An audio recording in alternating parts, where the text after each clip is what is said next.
Винаги с особено чувство идвам в тази сграда, в която се дипломирах в една далечна вече година. Докладът, който аз ще ви представя, се казва основните достижения в изследването на рисковете на глобално, регионално и национално ниво. Още от древни времена хората са се опитвали да погледнат в бъдещето, да видят опасностите, които ги дебнат и да потърсят начини за справяне с тези опасности. В днешния вече твърде динамичен и усложнен свят, изследването на рисковете не е само една полезна дейност, то е един императив за воденето на успешни политики на всички нива, на национално, на регионално и на глобално равнище. Предполагам, че всеки от вас може да изброи редица причини, заради които трябва да се изследват рисковете в съвременния свят. Аз тук съм се спрял на 5 причини, но списъка може да се продължи и казал до безкрайност.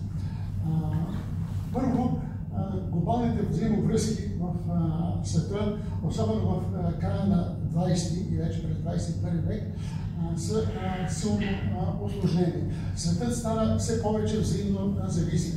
И независимо, че през последните няколко години има една тенденция за разпадане на глобалния свят, за образуване на няколко отделни центъра на власт и на влияние, това не само, че не намалява необходимостта от изследване на глобалните рискове, точно напротив, точно тази фрагментация на света засилва в немалка степен необходимостта да се изследват рисковете на глобално ниво и да се търсят начини за тяхното противодействие или за адаптацията към тези рискове, които не могат да бъдат преодоляни. Другата причина е необходимостта хората да бъдат подготвени за рисковете, които ги очакват. Така че трябва да се изградат едни модели на поведение на различни равнища, които да създават възможност за едно продължително и устойчиво развитие.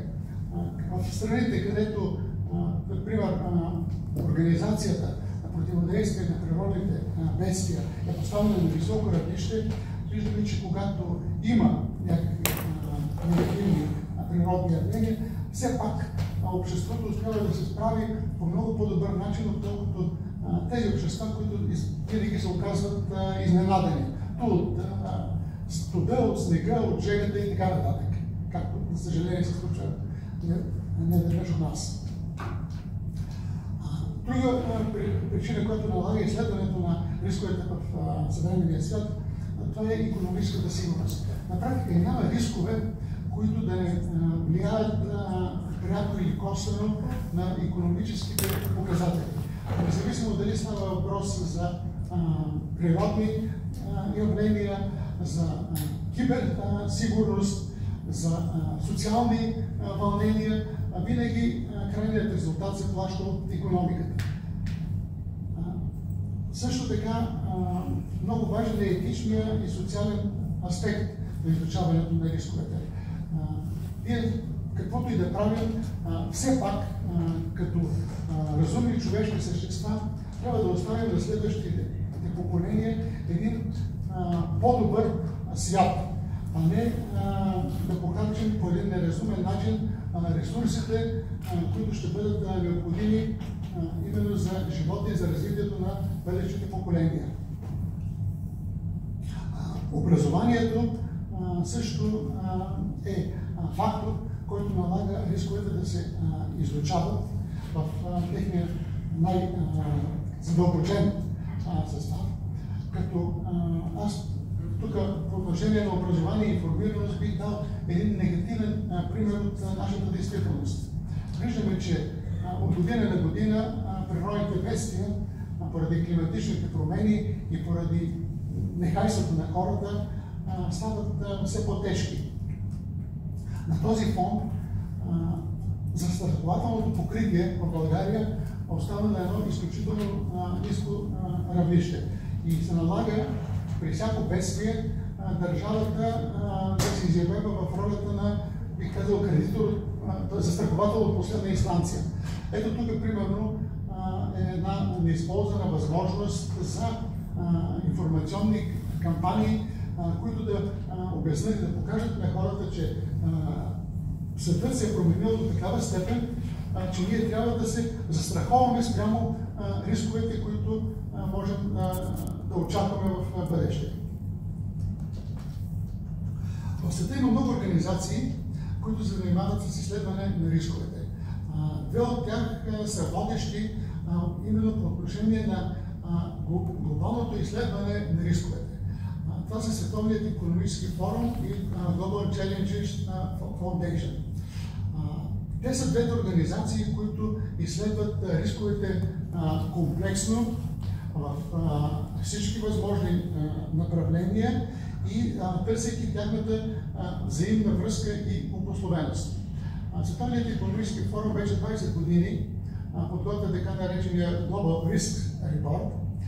Той се прави на базата на експертно проучване от около 1000 експерти от средите на правителствата, бизнеса, неправителствените организации и независими експерти от различни области. В този доклад се дава класация на рисковете за следващите 2 и 10 години. Значи доклада има два хоризонта, 2 годишен и 10 годишен, като те обикновено доста се различават. Краткосрочните рискове се оценяват от експертите по един начин, а дългосрочните по доста по-различен начин. Рисковете, които наблюдава Световния икономически форум, могат да се разделят на няколко категории.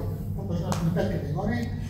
Това са социални, икономически, рискове свързани с природната среда, технологични и геополитически. Като вече всяка от тази категория е разбита на конкретни рискове. Общо 33 риска са предмет на тази класация. В последното издание на доклада рисковете, свързани с природната среда, заемат първите 4 места и те показват именно загрижеността на експертите от перспективите пред развитието на планетата Земя, на климата, на замърсяването, изобщо тази природна среда, без която развитието на човешкото общество в един момент може да стане невъзможно.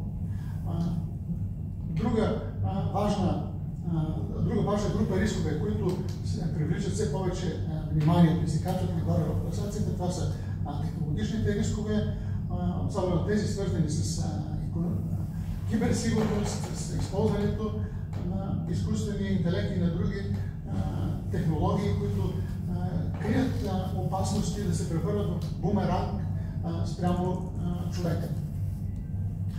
Тенденцията на доклада е, че постепенно оптимизма на експертите намалява. И в последния доклад тези, които предвиждат в бъдещите 10 години турбулентно или бурно развитие, т.е. много сериозни опасности, е вече над 50%.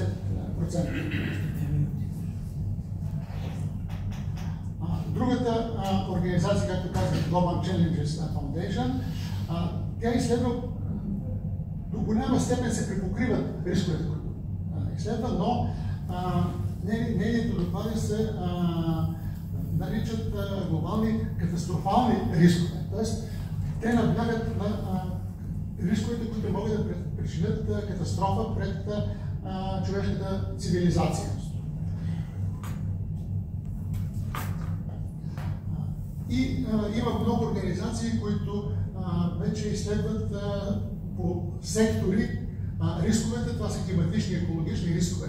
Междуправителствения панел по изменение на климата, Световна метеорологична организация, службата на ООН за намаляване на риска от бедствия, здравните и биологични рискове естествено са приоритет на Световната здравна организация, Центъра за здравна сигурност към университета Джон Хопкинс, на авторитетната организация по отношение на геополитически и военни рискове Международния институт за стратегически изследвания в Лондон. Икономическите и социални рискове се изследват от много организации. Тук бихме откроили две. Everstream Analytics, които се занимават специално с рисковете пред световните вериги за доставки, SP Global Marketplace, които правят оценка на икономическата среда в държавите по света. Киберрисковете на европейско равнище се разглеждат от Агенцията на Европейския съюз за киберсигурност.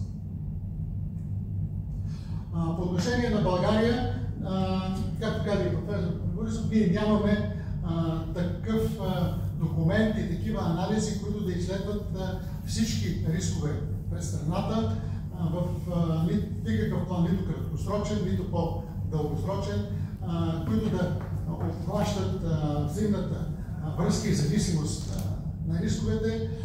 Министерският съвет е най-висшият орган, който би трябвало да наблюдава и да предвижда да взема мерки по отношение на рисковете през страната, но там имаме една програма за противодействие на риска от бедствия, но не и от всички възможни рискове, така както се изследват от международните организации, които вече споменах. И по секторно пожарна безопасност, обществено здраве и така нататък вече разглеждат рискове съответно според техния предмет на дейност.